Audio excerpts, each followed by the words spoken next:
From awaytogarden.com and robinhoodradio.com, this is A Way to Garden with Margaret Roach, your weekly invitation to dig in and grow. A book I read recently changed the way I think about pruning and actually about trees in general in the most profound way.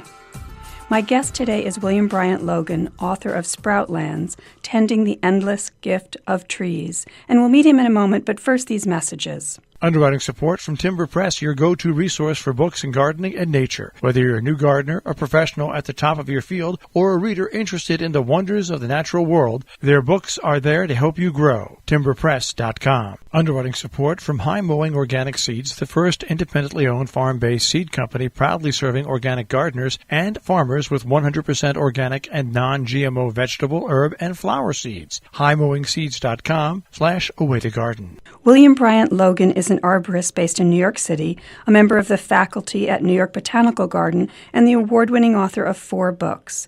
His most recent, Sproutlands, is a 10,000-year journey into our relationship with trees, their impact on our lives and our culture. Welcome, Bill. Is it okay if I say Bill, since everyone we know in common calls you Bill? Yes, please do. Yeah. I could use William Bryant because it included my mother's maiden name was Bryant. Yes.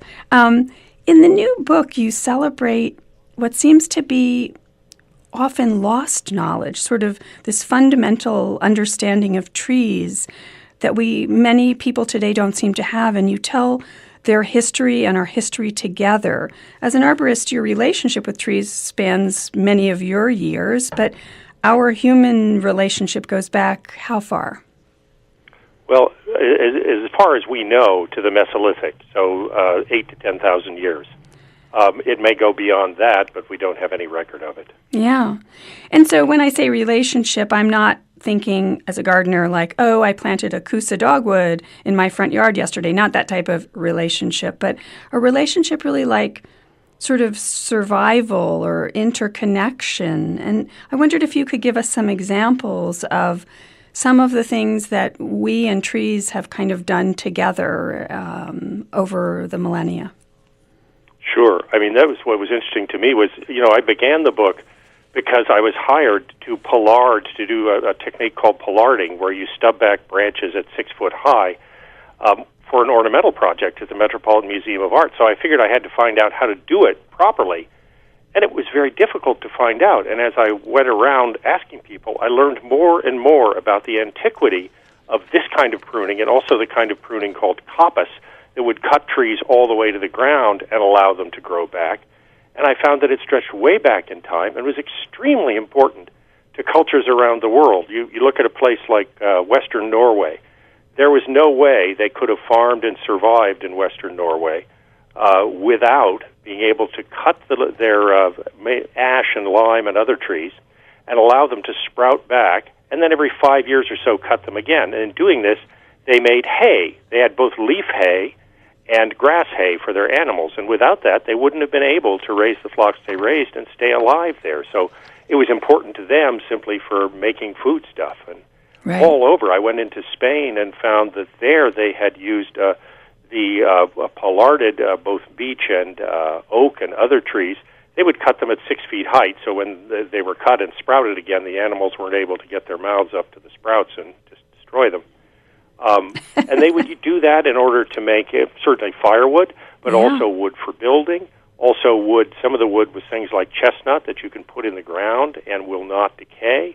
So they used it for all of those purposes, and also they learned to make charcoal, and with the charcoal they could make iron, they could make glass, they could make pottery. So, and the curious thing was that the more I looked at this, I would go to one place and somebody would say, oh, well, you've been here, but did you know about Japan? I said, what? Right. So I ended up traveling around the world learning about these things. Yeah. Well, this might sound crazy, but what happened when I started reading Sproutlands, it made me think of stories. And someone asked me, what are you reading? And I tried to explain to them what I was reading. And And I found myself saying that it made me think of stories of sort of co-evolutionary strategies between plants and animals. Like, say, one easy one for people to conjure, is like monarch butterflies and milkweed. They've evolved together over the millennia, for instance. And that there's these partnerships in a way. And it's probably not literally that, and I'm probably a scientist would be not loving what I'm saying, but it was like this millennium-old dance that hopefully both partners benefit. I mean, the examples you just gave, and then, of course, we made shelters to live in and boats, and the animals you talked about, we could pen them in with the fencing we could make or grow. And, I mean, so many interdependencies on the trees, yeah? Yeah, and you're quite right that when I first started studying this, I thought, oh, my goodness, but the trees must have been very short-lived. Well, no. In fact, pollarded trees are the longest-lived trees now found in Europe. So the oldest trees in Europe were trees that were once pollarded. So not only did the trees live longer, but also because they created this regular succession of younger and slightly older woods, they created a habitat far more diverse than the uncut forests around them. So it was an extremely healthy habitat, not only for people there, but for all kinds of plants and animals and birds. So it turned out to be, I think you're quite right, a kind of co-creation of people and trees. And I think of it often as like a lichen, because a lichen consists of its fungal partner who kind of gives shelter and structure, and its blue-green algae and other photosynthesizing partners who provide the energy. And, it's very much like that, I think, very much like what you're saying with the monarch butterfly and the milkweed.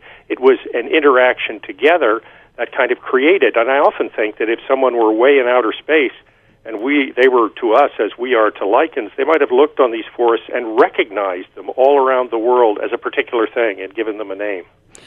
So early in the book, the sort of anecdote that you just spoke about briefly, you take us to this particular job, and you're a very experienced arborist. You're a person who's worked with a lot of trees for many years, and you'd been hired to do this.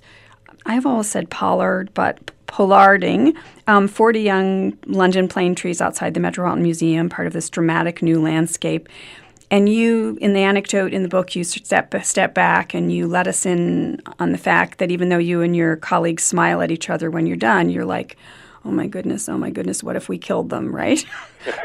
Right? There's that hesitation. So tell us what you used, some of the language about pruning that, a lot of the people I was taught to garden from, 40 years ago or whatever, were trained in England, and they used words like coppice or stool and pollard and whatever. But people today don't know that. Tell us what the distinction between those techniques is. Basically, the techniques are, one, coppice is when you cut something all the way to the ground, or near to the ground. And depending on the species, you may cut it a little closer or a little farther. And it will sprout again, either from the root collar or sometimes from the roots and sometimes from both and sometimes from along the stems as well. When you cut it to the ground, you get back your wood immediately from the ground. It makes it very easy to harvest. The only trouble is that if you have animals in a pasture, when it starts to sprout again, the likelihood is the animals will eat it. Yeah. Tender young shoots, huh? Pollarding, it can be. I don't know if there is a correct I have no idea. Yeah. But you would make your cuts instead of at the ground. You would let the trunk grow up, and either at the trunk or on lateral branches, prune back at about 6 foot. That way, when the new sprouts came, they would come at a level where goats or sheep or cattle could not reach them and chew the new sprouts. So that's basically the reason for it. And coppice comes from the Old French to cut. Pollard comes from a word meaning to cut the hair. In the King James Version of the Bible, it says, the priests of God, Ezekiel says, are not supposed to shave their heads or let their hair grow long, but they are supposed to poll their heads, which means haircuts, which is basically what a pollard looks like. So you gave these young London plane trees a haircut, a drastic haircut, above goat chewing level, higher up, right? Because you were pollarding them, and why? What gave you the misgivings? Why? It was because there was no sort of 101, rule book that you could refer to. There was no written how-to on this that you could refer to and be sure you had done it right at the right time for this species and blah, blah, blah? Partly, yes. And it's also, I've often wished to have someone, a Neolithic person, standing beside me. And I'm sure that I could say to them, what do I do with this and when do I do it? And they would tell me without any hesitation, and I would know. But I didn't have that person. And I'd looked all around the United States and couldn't find anyone to tell me. And I got some advice from people in Europe that was good advice. But when you stand there, we still kind of think there's an analogy between human life and tree life, which there kind of is, but very much isn't. So we think, oh my God, I've taken everything off it, it's got to die. But trees, have never been able to move from one place to another, and so have developed the ability to resprout again and again in order to stay alive. So it's only now, I'm in my 4th year of cutting these now, and every year, even this year, once again, I'm thinking, oh my God, this is the time when I've killed them all. But they keep coming back. They're a lot more faithful in a way than I am because they understand, they're growing in a way that is different from the way that human beings grow. So cutting them back wouldn't have the same effect that it would have if I cut fingers off a hand, for example. And this was this awareness, this aha, that they would come back, whether from the low coppicing or especially if hungry animals were involved at the higher level with the pollarding. This awareness of primitive man was like, that unlocked the whole secret of like, hey, where are we going to get stuff to feed the animals? Hey, where are we going to get stuff to build the bridge? Where are we going to get stuff to burn and make fire? I mean, not just found wood, but cultivated wood, right? I mean, that was... Absolutely, because they realized that they weren't destroying the trees by cutting them. And again, they had to learn, because you can't do it every year and expect them to come back, because they'll run out of energy. So you had to learn in each situation what you could and couldn't do. But if you did it right, you made a perennial way of relating to this woodland that would allow both you and the woodland to thrive. And so what are some examples of species of trees that are good for the one treatment or the other? Or is it always the same, that both can be coppiced or pollarded? So what are some good examples? Generally speaking, most broadleaf trees could be treated in either way. And if you go to a wonderful old coppice wood like Hatfield Forest in England, you'll see they haven't been cut in a long time, so now they're very large, but you'll see everything from small maturing plants like hazel and hawthorn to very tall maturing plants like oak and maple, all of which have been cut back to the ground and allowed to sprout again.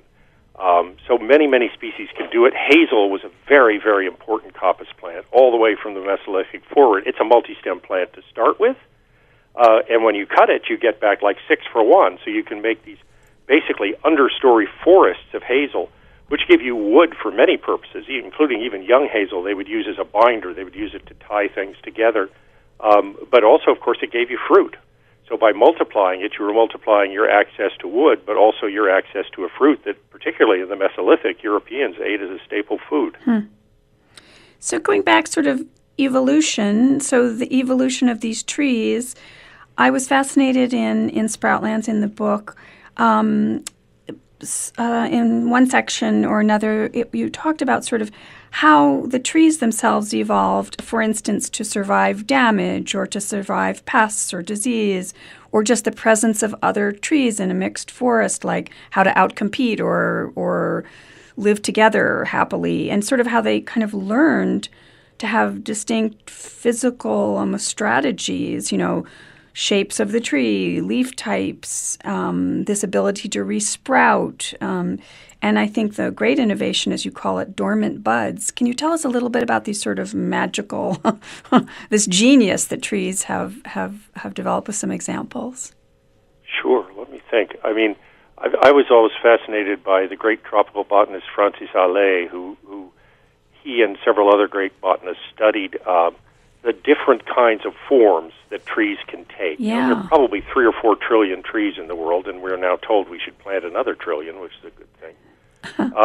But for all of those trees, according to Allais and his companions in working on this, there are probably only about 24 forms in which they can grow.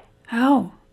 And those forms are meant, some of them, we commonly think of opposite and alternate as ways that branches sprout, but beyond that, every tree, they argued, seeks first to kind of create its ancestral form, which it does as a very young plant, And then by repeating that form in many different ways, it both grows up to its full stature, and then even as it's growing down, it can repeat that form as a way to grow back upward again, or to maintain its height, or to grow smaller slowly.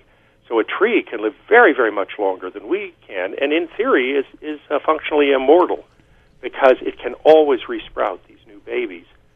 Even, a conifer is less good at sprouting than a broadleaf plant, but even those on young wood can resprout. And frequently when you see like a chamaecyparis touch the ground, if you leave it there, a new chamaecyparis will sprout where the stem hit the ground. So like a layer, it'll layer, sort of? Yeah, layers. Yeah, and it's just fascinating to me. And Ale, I got to speak after Ale once. He's 90-some-odd years old.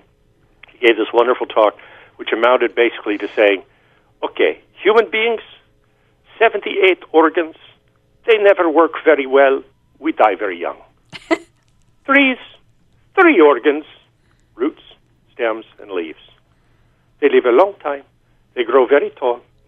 And even when they die back, sometimes they can begin again. There's a process called phoenix regeneration. Yeah. If a tree has grown all the way back down to its base, if there's a new sprout on that tree and that sprout can establish its own root system, the tree will go up again. So I saw a beautiful ash tree that had been 90 or 100 feet tall in the Somerset Levels in England. It was now only about 15 feet tall. But 2 of its stems were putting down their own root system. So in theory, in another 100 years, we can come back and it'll be 90 feet tall again. I think you say in the book that in a sort of a leafy forest, 80% of the trees are, they're not seedlings that have been sown. They're connected, right, to the roots of the of another tree? Yes, or in fact, they may have been seedlings that were chewed down and sprouted again. Oh, okay. Yeah, so they're all resprout. That's Peter Del Tredici, Yeah. study of sprouting behavior. Interesting. And he estimated that about 80% of, in our standard eastern forest here, 80% of what we see growing is not simply a seedling. Certainly may once have been a seedling, but was chewed down or knocked down or diseased down at least once or twice, and back it came again. So it's that returning property of trees that makes them so valuable then, and also very valuable now, because it's now that we need to put lots more trees into the land again. Right. This strategic physiological aspect, this thing called lignotubers, can you explain that? Because that was a word I'd never heard. Yes, neither had I, until I was asking about why my basswoods, why my lindens were always sprouting from the base. Okay. I think it might have been Peter who said, well, it's the lignotuber. I said, the what? He said, the lignotuber. Apparently, many, many tropical trees have this organ at the base of them, which allows it permanently creates new dormant buds all the time. Most broadleaf trees will do that for 30 to 50 years, but beyond that, no. But if you have a lignotuber, you can do it forever. Oh. Which is why you'll often see, if you're walking in the woods around in the east here, and you see a basswood tree, you'll often see a basswood tree that's a fairy ring. You'll see like 6 trees around an empty space in the middle. Those are all sprouts that came from the lignotuber. Okay.